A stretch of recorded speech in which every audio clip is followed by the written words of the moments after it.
Paranormal Karen, she's so spooky. Paranormal Karen, funny too. Paranormal Karen, she's so spooky. Oh, and did I mention she's funny too? Yeah, cha-cha-cha. Hey, everybody, welcome to Paranormal Karen. I forgot where I was. Thanks for listening to the podcast really quick. I have the Patreon. I have the website. I have some comedy dates coming up. You know all the regular stuff. Check it out at karenrontowski.com or paranormalkaren.com or psychicstandup.com. And I have all kinds of shows this summer. Sign up for my email list. I have yet to send out an email this year, but I think it's coming. So today, fabulously interesting topic that I haven't really hit on, which is Buddhism and the tenets of Buddhism. Oh, sorry, that's a motorcycle that went by right away as soon as we started taping. I think motorcycle gangs follow me around. So today, my guest to talk about all this is my friend Nick Nicholson. How are you? Nicholas, I'm sorry. I'm doing very well. Nick, I'm sorry. I wrote it 3 times. It's all right. Good to have you on, my friend. How is your day going so far? So far, so good. It's a day off I have. I think we're going to go to the Springs, daily on Springs. So it's going great. Good. We finally have sun here where I am. So I feel like I'm a native that's like, what is that red thing in the sky? I don't know what that is. So now, Nick, you are my Buddhism expert today, if that's a thing, right? Would a Buddhist not want you to say expert or they wouldn't care?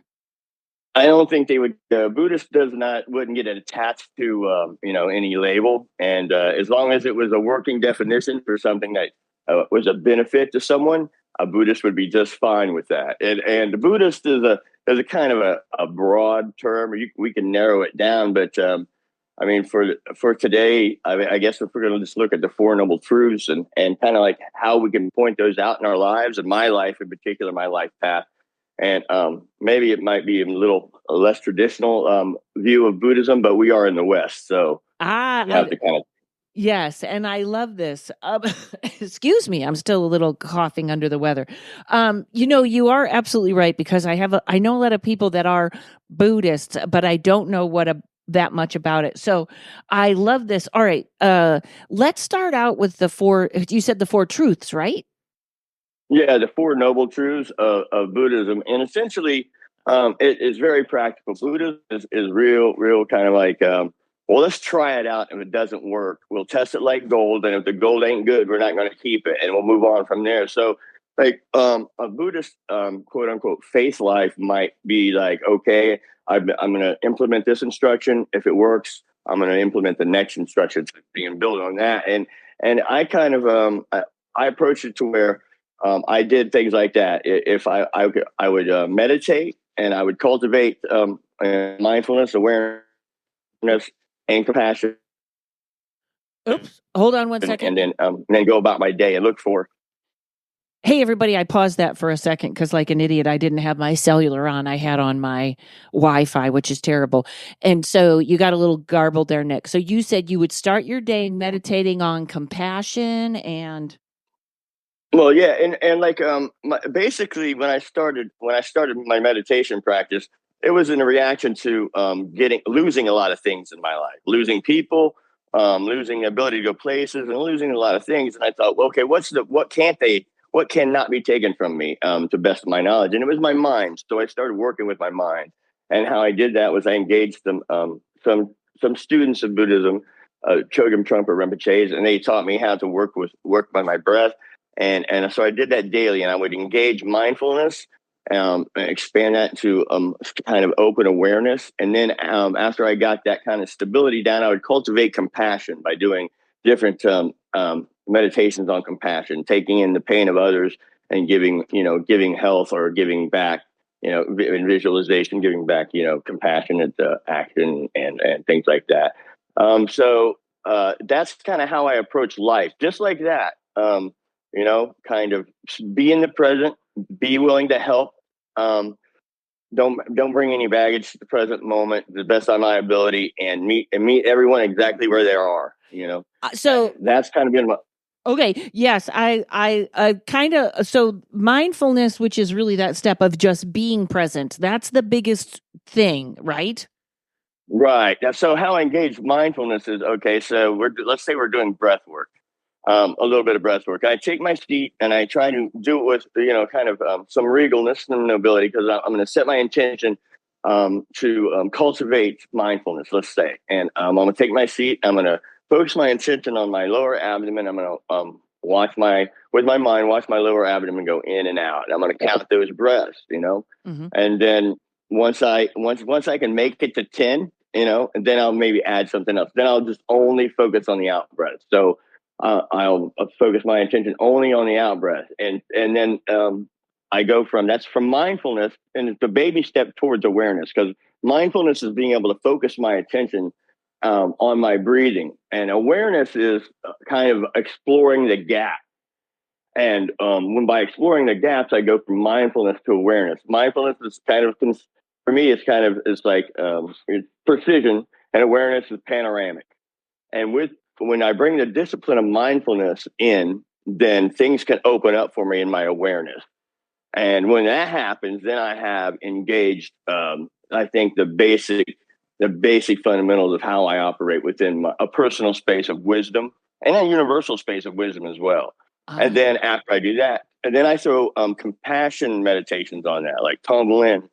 Some of your listeners probably familiar with Kevin Chogren. She teaches Tonglen very well. It's a sending, receiving, or giving and taking. And like for my family, like when I lost my little brother, I knew that they were hurting, and I wanted to take that pain away from them. I think if we can really remember back, for me anyway, when I saw somebody in pain, I didn't want them to be in pain. Right.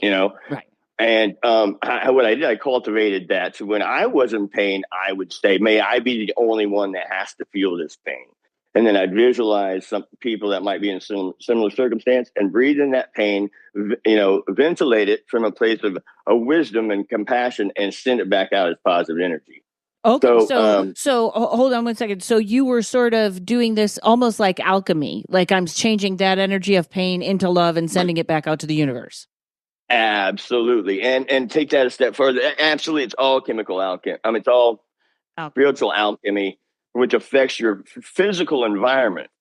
Which then I think it turns from spiritual into material in a way, and it moves on down the line like that. But yeah, even like with anger, jealousy, pride, anything like, say, a real thick emotion, depression, right? But everything is workable, especially Chogyam Trungpa and his students, which everything is workable. So if I'm depressed, I don't want to feel that, but counterintuitively, I lean into it.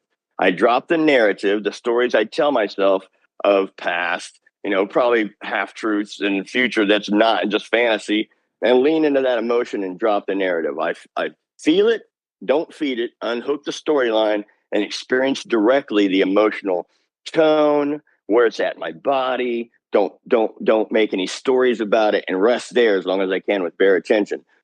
And when that starts to dissolve, then I look at that too, and I realize that as thick as this depression is, or as thick as this jealousy is, or anger is, it's not solid, and it is impermanent.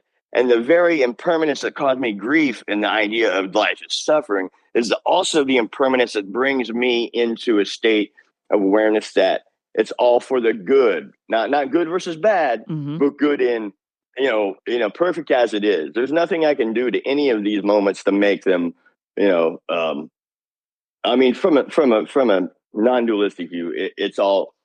And when you can look at things not from state are good or bad necessarily, but if you can look at it from an apex, and you can embrace the extremes without swinging back and forth between them, I think you stand in a place of wisdom, ready to engage your environment with mean. Yes, and that sort of moderation, that is, the tarot is really about, because we're going to talk about tarot too in this. You know what you're talking about, because it's very interesting. Like in tarot, it's all about finding balance. So when 2 feet are equally on the ground, that is out of balance. When we see like the Temperance card or the Justice card has 1 foot, where balance is about being almost uneven. Does that make sense how I said that? Oh yeah, absolutely. And here's a difficulty because it's the view is a little bit transcendent. It's at least Eastern. So what I've been blessed with is going real deep into the Eastern views and then bringing that back to the West, and it opens up a lot. So, but yeah, the idea though is not to you don't balance a pencil on your finger. That's not the point of balance we're looking at. Mm-hmm. I want the catbird seat a little bit. To be moving a little bit, right? Just back, reacting. Right. It's a spectrum thing. It's not a good, bad thing. It's a spectrum thing. But once you can. Oops. Hold on, folks. Hey, folks, we're back. I'm trying to work this stupid Discord server. I shouldn't say stupid. See, that's giving it power. So we're having a few technical difficulties, but I'm going to tell you this week I'm having is one huge technical difficulty. So, in fact, and this is a really good place I want to go back for a second because I loved what you were saying. I have all these notes about the alchemy. So I'm going to tell me if I have this right. So I'm having a depression and I kind of do some breath work and it feels like it's all in my chest. It's like grief and depression and it's in my chest. So I have to realize this is a temporary thing. And then instead of being a positive thinker, I'm doing great. Instead of masking it, sit in it for a second and then tell me if this is right, kind of see it as a cloud that's dispersing and turning into something good, or is that too simplistic? Good.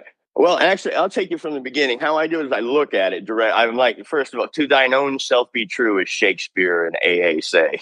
Right.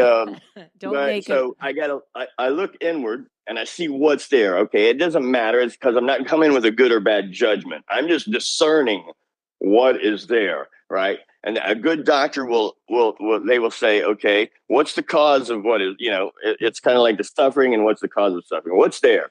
All right, so when I'm honest about that, now I can work with it.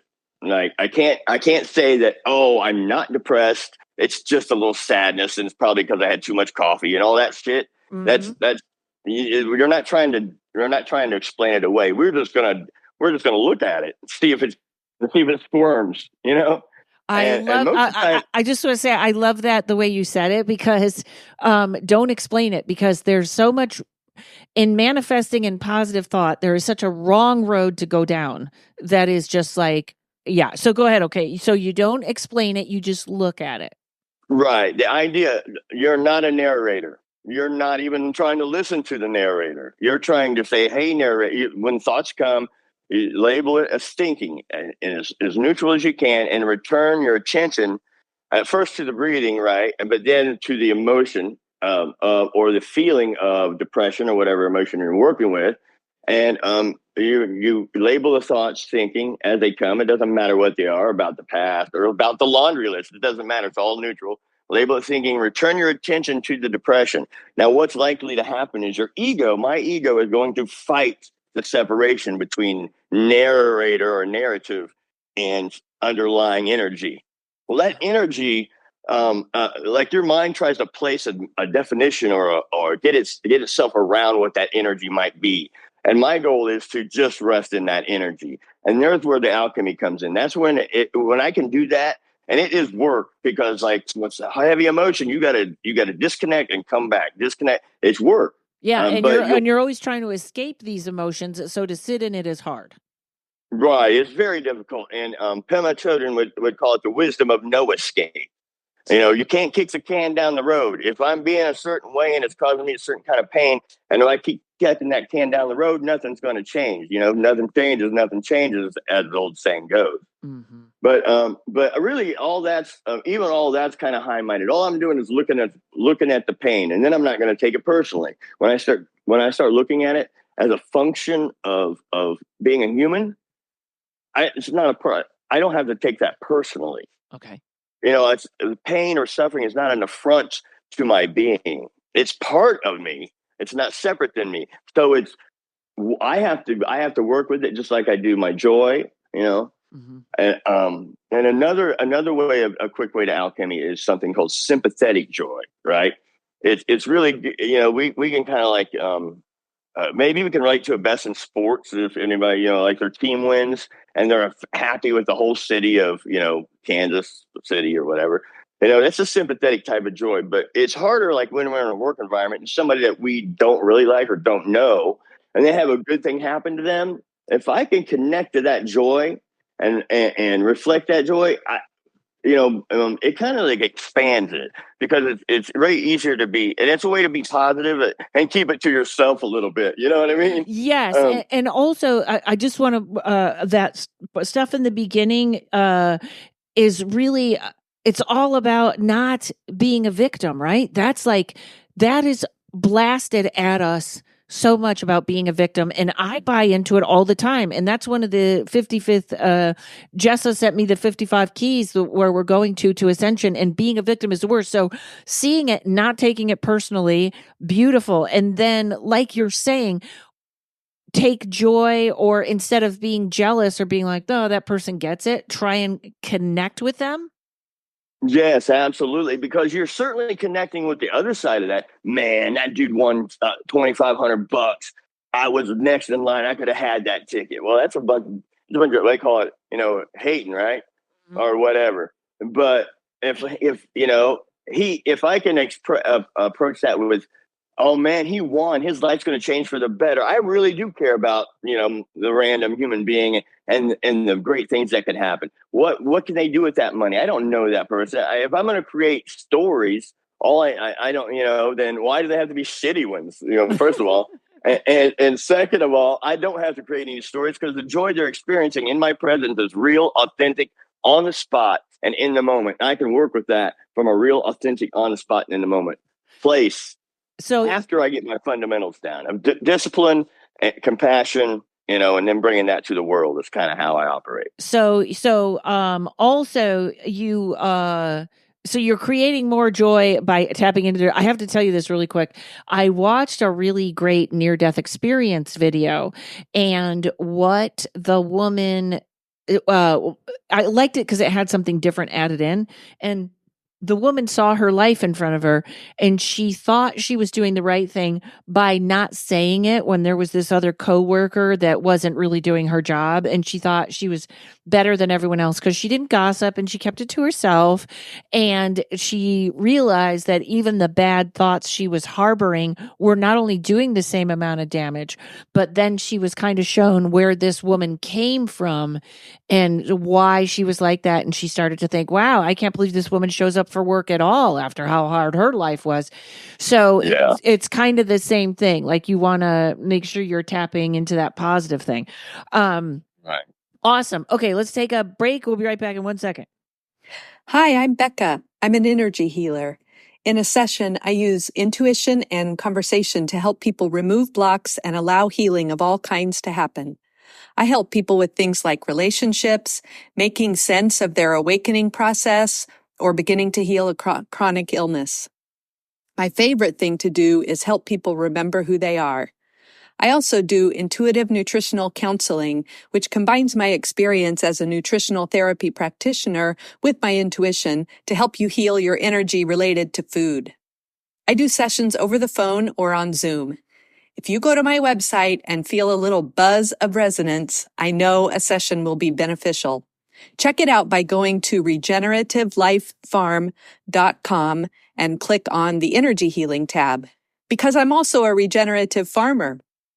That's regenerativelife.farm.com/energy-healing. Remember who you are. Okay, so excuse me with the coughing, folks. I think I'm almost over this, whatever the heck I have. I was never sick in California. Oh my God, New York, you're killing me. So as we kind of get in and break this down, the 4 truths of Buddhism. The first truth is of suffering. Go ahead, explain this and how it showed up in your life. Yeah, do it. Okay. Yeah, I will. Yeah, when I was born, my parents didn't think they could have another baby. I was adopted. My parents didn't think they could have another baby.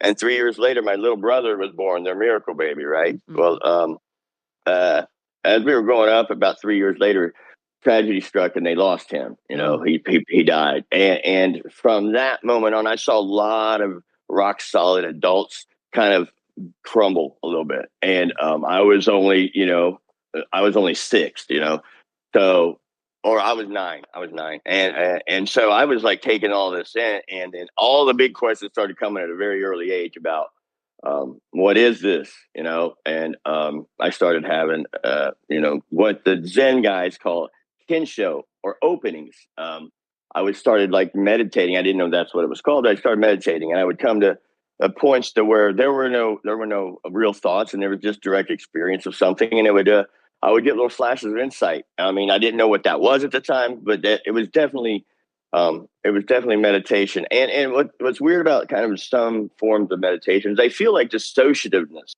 And I think in the East, they are definitely not. They're seen as a way of perception that's beneficial to the being and the person at the time.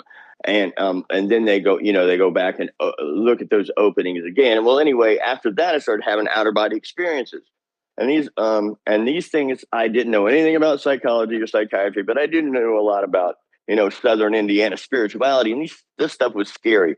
So I had to take an alternate approach. And what that approach just seemed to be was avoid suffering, escape from suffering, after that. But so I took a misguided view of that. But yeah, the idea of life is suffering. It really comes from the idea of impermanence, or clinging to desires. Or this too shall pass. Yeah, well, this too shall pass is definitely impermanence, but you have to remember to stay balanced, as we talked about.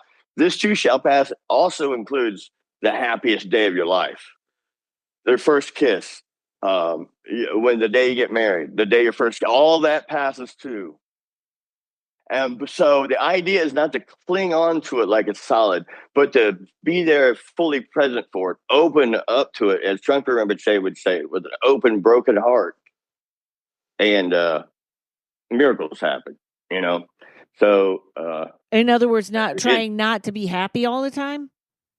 Yeah, man, it's contentment's really like the word, right? Anyway, happy is elusive, tricky, and means something different to everybody. However, it is the one thing that every single human being has in common on this earth: the desire to be happy. Now, how I approach that, how I go about that, might be completely misguided, and that creates more suffering for me. But I'm ignorant to that. There's all sorts of reasons, but everybody wants to be happy.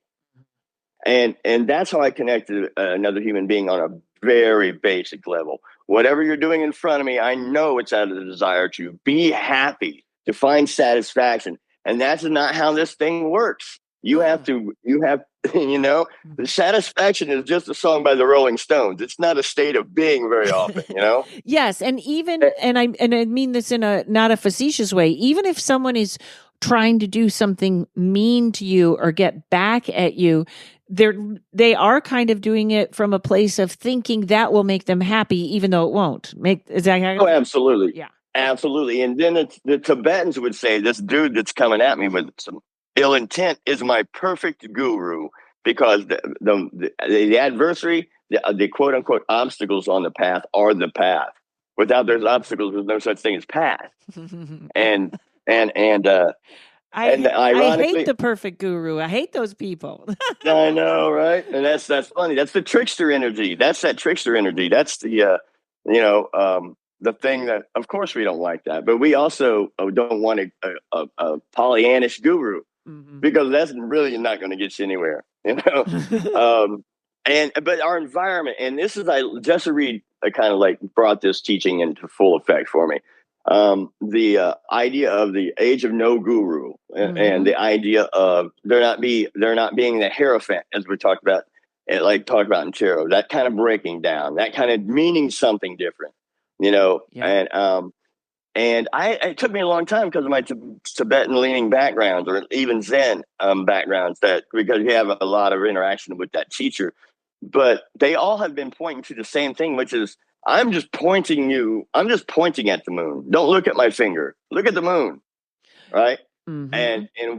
And we can all share a view of the moon from completely different places on Earth, right?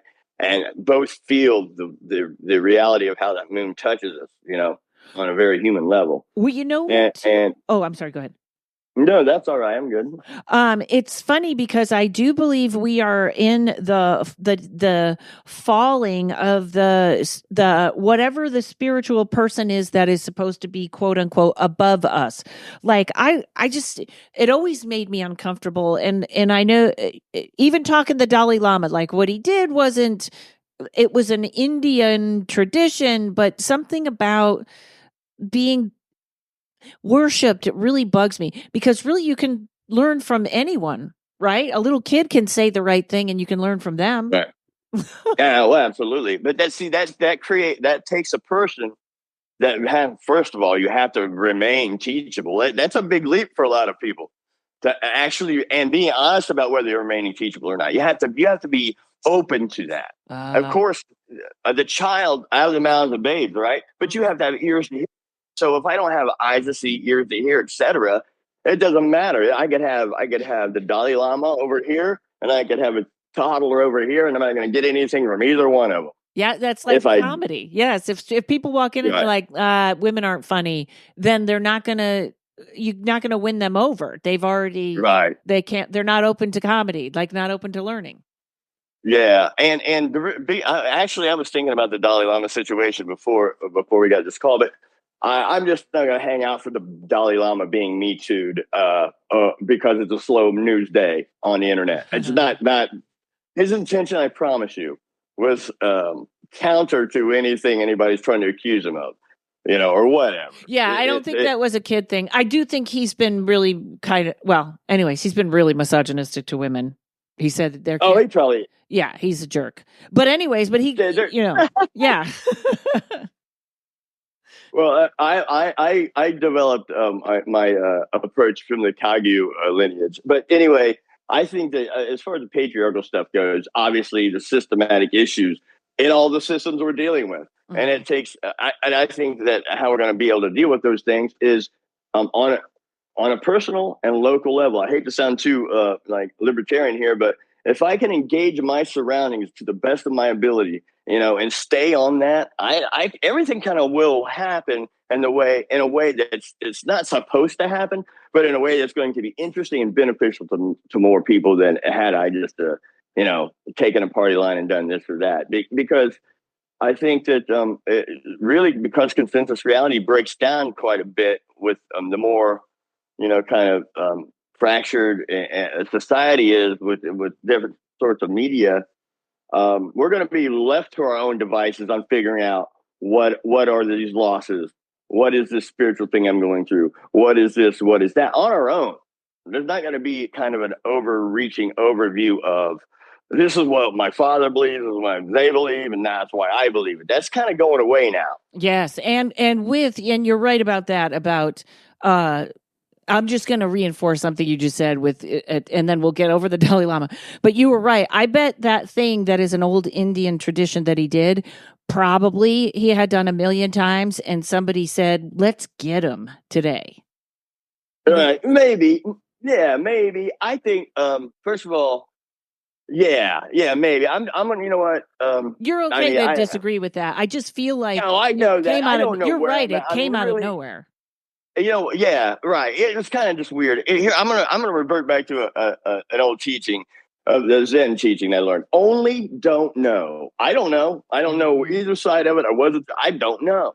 Now, and that's the only truth.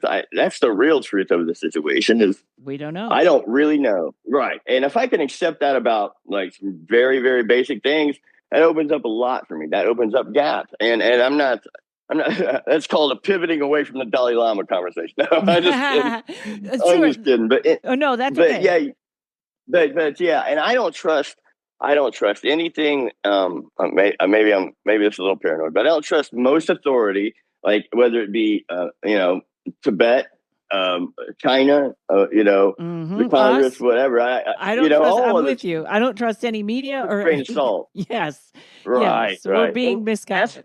Yeah. right, yeah, yeah. And I've been misguided by myself. I don't need your help. I can misguide myself. Yes. I can make my own mistakes. You don't have to make them for me. Tell me which ones to do. True. Yes. But I think if we take kind of take care of our own backyard, and we develop, if I develop my values, and I was raised by some really great people, some really really solid folks, and I can develop those same values, cultivate them, and bring some discipline in with it,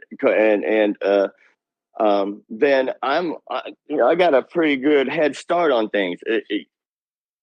I can learn how to be a good person without any of the people on TV helping me out. Right. I don't think we need a book. I don't think we need a TV. I don't think we need an internet to figure out how to be a good human being. None of that shit. Okay, so number 2, the cause of suffering.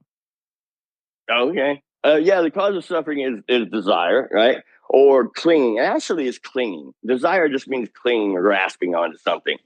And Ziggo Cultural, remember Chase said something one time when I asked about addiction, and he said, well, addiction's anything that sticks to the mind. Mm-hmm. So anything that I can't let go of when it doesn't serve me in that moment, now I'm not talking about be a traitor on your, or anything, but if I can't let go of something, then it's probably going to be an issue. I'm going to have to work through it. There's some debt to be paid there, some karmic debts, they say. So I have to work through that situation, and so kind of like ascension speak. If I'm or what have you, or simulation, if I'm clicking on something a lot, it's going to get fed back to me in the algorithm, right? Mm-hmm. And even the misery shit. Obviously, they say having is evidence of wanting, right? So if I'm in a bad situation and I continue to find myself in that situation, what's my desire loop there? What am I desiring? What am I grasping or holding on to? Then I need to let go of. Now, when I let go of something, and I have an epiphany, a profound moment that creates a gap, and that gives me an insight, which is there is into suffering.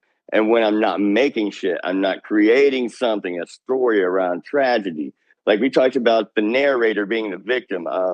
Genpo Roshi, my Zen teacher, said, listen to the voice who speaks the most, and there you will find the victim.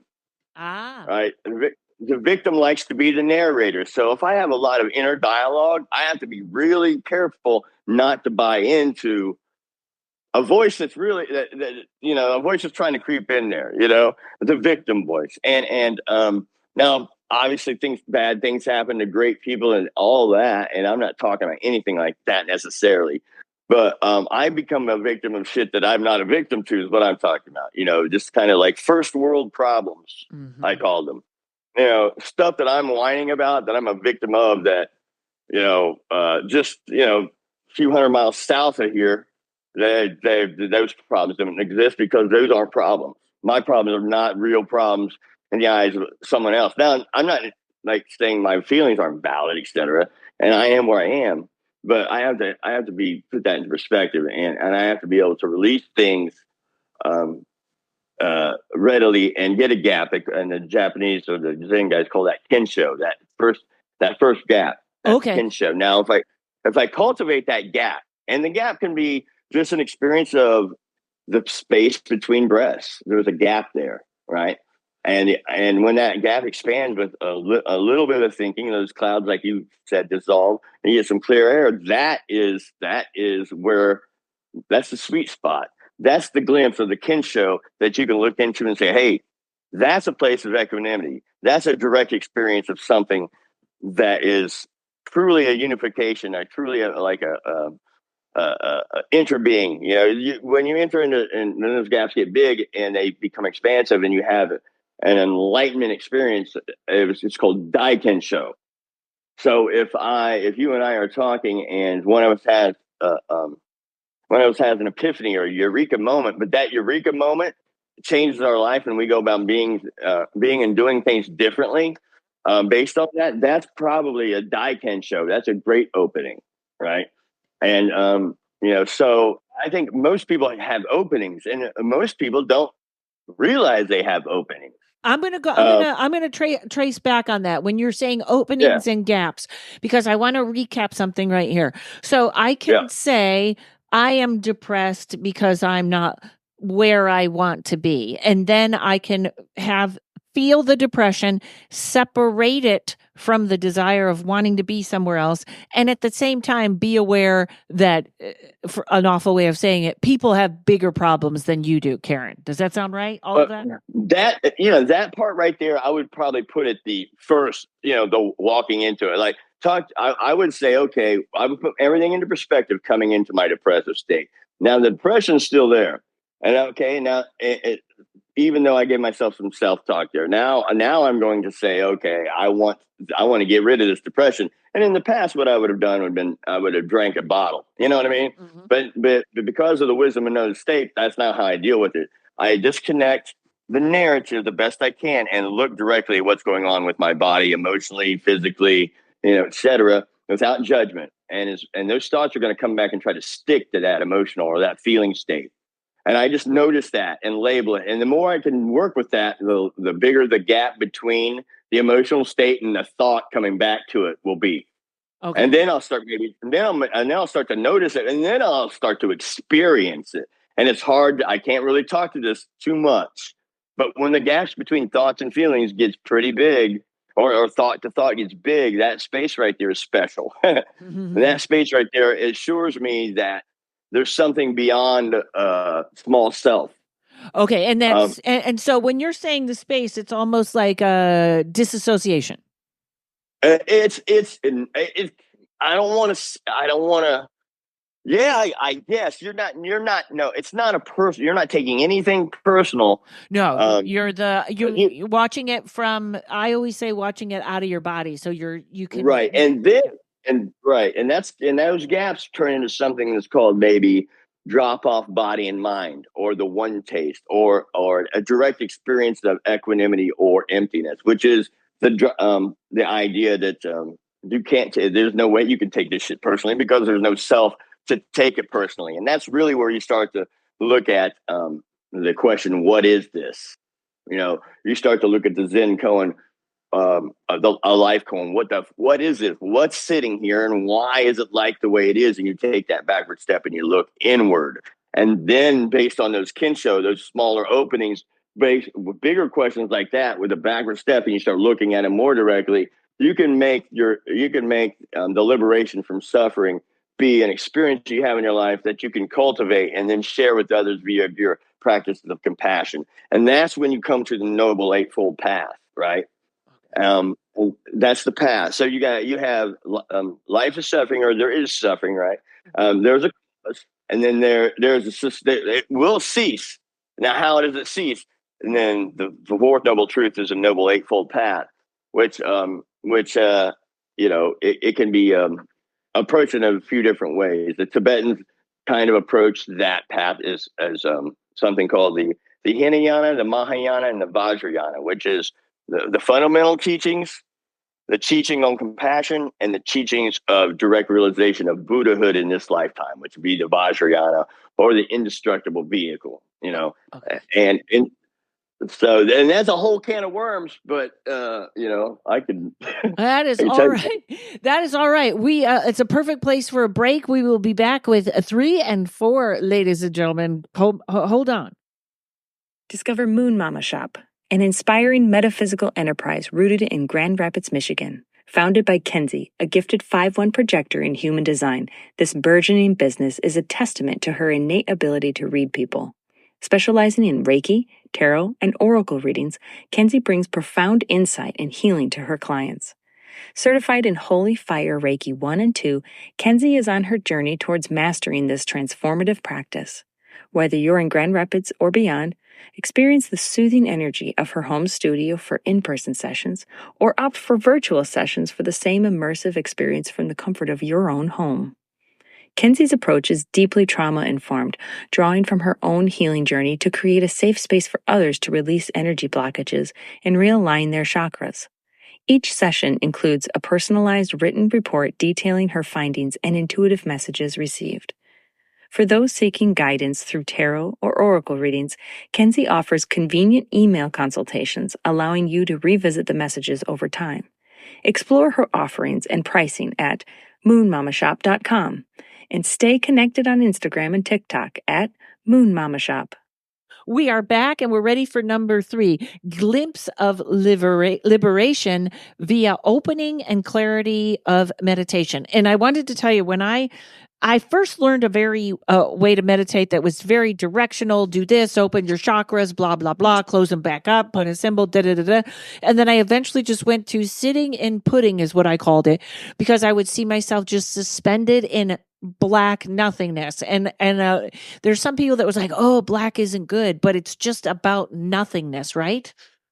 Yeah, there's that. Okay, so that's a great place to kind of enter this, because that's definitely an aspect of emptiness or selflessness. Now, the idea of clear light, not light like the golden light of this or that, but clear light.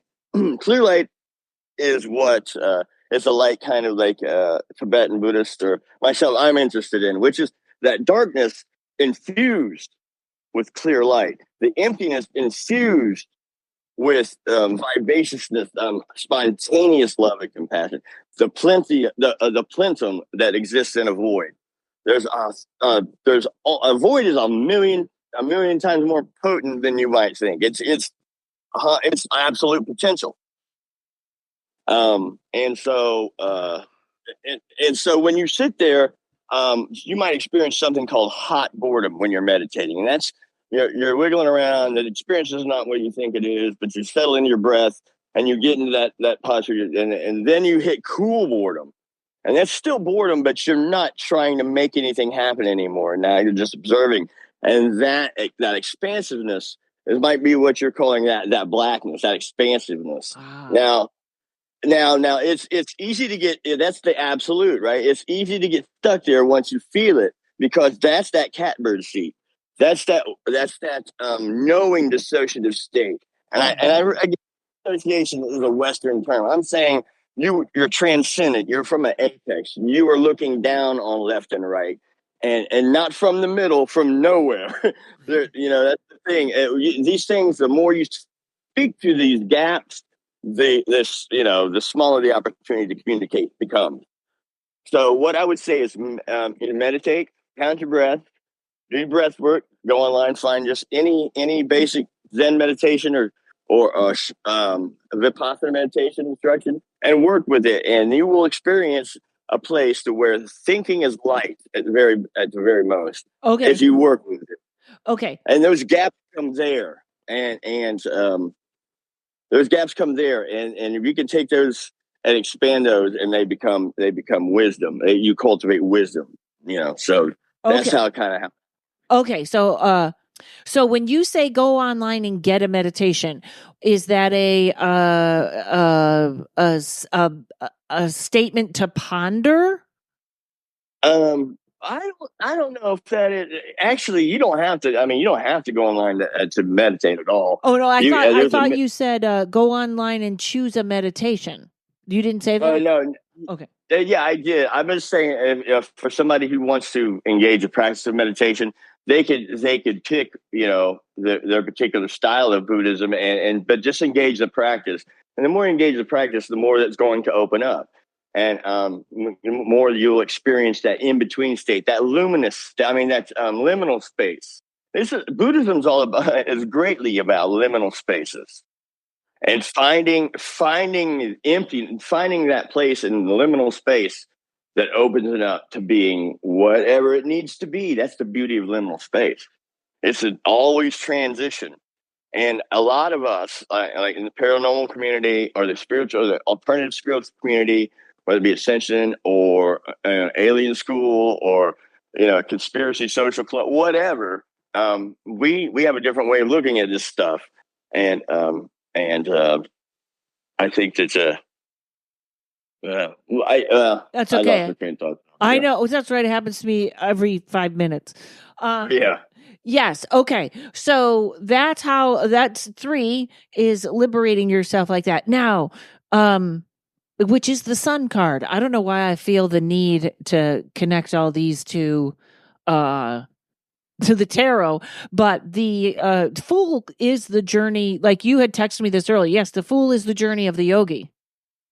Yeah, absolutely, absolutely, and that's why I'm stoked. Like, I didn't know anything about tarot cards until I started engaging you and Jessa together, and then going from there, and Jessa's stuff, and then over your stuff. So now I'm kind of now I'm fascinated by it because I live near a spiritualist community, and there's a lot of opportunities to go down and see what's trade secrets, etc. But the Fool's Journey through the tarot, I was like, okay, so that's exactly Siddhartha. That's Siddhartha. That's engaging the truths of the truth of suffering. What's the cause? Is there an end to it? Yes, there is. And how do I go about doing this? Well, I go full circle, right? I go full circle. The Fool's Journey is also the hero's journey, And what's cool about the tarot is it's enough steeped in symbolism from various different cultures that it doesn't really matter. I can get something out of those cards, out of those readings, based on energy and also my own symbolism, my own mythologies. And that's another thing that's going to be rising to the surface coming soon. Is our personal mythologies are going to play a lot heavier part in our lives on a daily basis than anybody else's mythology. When you say that, what do you mean? Like we're living our dream, or we're I think as we journey, this path, I guess, we're gonna take life lessons and incorporate them into our lives, because we're I think, as by and large, we don't trust the authorities. We don't trust like with the card, we don't trust the Hierophants anymore. When that card turns up, I don't even like the card. I don't either. I always say it's the C word. It's conformity, and I can't stand that. Yeah. And I know it has a place, but yeah, it's so funny because I have to tell you this, because I was talking to my teacher, who is the most yogi Buddha lifetime. I don't think I've ever heard her say a bad thing. Like, she is the walking, talking what we're all trying to be. And the Hierophant came up, and she loves tarot more than anyone I know, even me, which is crazy. And the Hierophant comes up and she goes, well, I have a little problem with this card. And I was like, yes. And it's funny because one of the things that she was talking about is the Hierophant has his feet on a box. And it's like that box is sort of honesty and truth and spirituality. And he has his feet on top of it, as though you don't get to this. I get to this. I'm the mediator. You get to this truth through me. Whereas as you go on later, you realize the truth is available to you. You don't need him anymore. But anyway, we all hate the Hierophant. How I would address, how would I would address that directly with the Hierophant would be try to take all of whatever I am and run it through the filter of the Hierophant and see what came out the other end. Now, could this big jumbo mess of spirituality and positivity run through that archetype, come out in some systematic fashion that's beneficial? Yes. That's the best I can do for him. And I should have said this for people that don't do tarot. The Hierophant is a pope. He is the church. He is constructs, and in his good way, he is that we have the construct that we all stop at a red light. Unless you live in Utica, you're on your own. But that's our construct, is that we all agree to these driving rules so that we try not to kill each other. But then you get your bigger constructs, which is you believe what I tell you. So that's what Nick and I are going off on the Hierophant for. Yep. And my favorite though is the Chariot. Yes. That is where you want. That's the catbird seat I've been talking about the whole time. No hands. The chariot runs by itself based on my mastery of discipline, like compassion, expansiveness, practice, etc. Discipline brings joy, and the discipline of the lower arcana. When you get the fundamentals down, it allows you to play. That's how it works. It's like once I get the lines or my script down, now I can go play. So discipline brings me the opportunity to, get loose with it, so to speak. Yes, and now you got me stuck on my tarot. But yes, the Chariot is the power of the body through the mind, and he has the square on his chest. So he has the truth, he has the truth in his heart. Sorry, I get excited. I get as excited as my tarot. Right. Well, we're going to talk about tarot. But that's really cool too. And I don't know if people don't like to, like, a lot of people don't like to just sit and meditate. I wouldn't have said this a couple of years back, but I'm gonna say it now. Shamanic journey work is amazing, and if you can't sit and do zazen or any sort of Tibetan style meditation, if you want to experience something that's really cool, I know that Peter Matucci, I work with him on some shamanic journey stuff. And it really has opened my eyes to how archetypes will function as part of my spirit and part of my vision. And they don't always mean the same things that they're supposed to mean. That's why I say personal mythologies, and personal revelation. And not necessarily it has to be shared with others or monetized or promoted or even talked about. But it's going to play a big part in my life because it seems to be what I can trust. Yeah. The revelation of others doesn't do me a whole lot of good. I'm not going to feel the zeal. I might believe that they believe it, but and I'm not even that rigid. I just want to have an understanding of what I'm engaging in, and that I can trust in my heart. If I can trust my gut, my heart, my intuition, the better I get with that. The more I'm going to open up in general. But the shamanic journey work, man, really blew my head right off my shoulders. Can you tell me a little bit more about the shamanic journey work? What is that like? I'm not sure if I'm picturing it correctly. Yeah, well, I didn't know what to expect either because, growing up, I always heard, hey, yeah, go do mescaline with some, shaman down in Aztec, Mexico, and Don Carlos Constantino type stuff. But it doesn't have to be that at all. Right. It doesn't have to be. It can be mushrooms or ayahuasca, but you're talking about something else, right? Yeah. Right. We're talking about when shamanic journey work, consider you alter your state of consciousness with drums and rattles. Usually, or like if you do it online, there's some binaural beat type stuff. Shamanic guys that do drumming with binaural beats will get you into different states of mind more quickly. And then they how I was introduced to it was like they start to drum. They tell me to visualize a doorway or an archway up in the sky. This is the first time, and it'll go through it, and that's it. And just watch. And then from that point, I started interacting with my spirit guides or what the and the Tibetans look at this like they call it drala or worma, which is the energy of life force energy.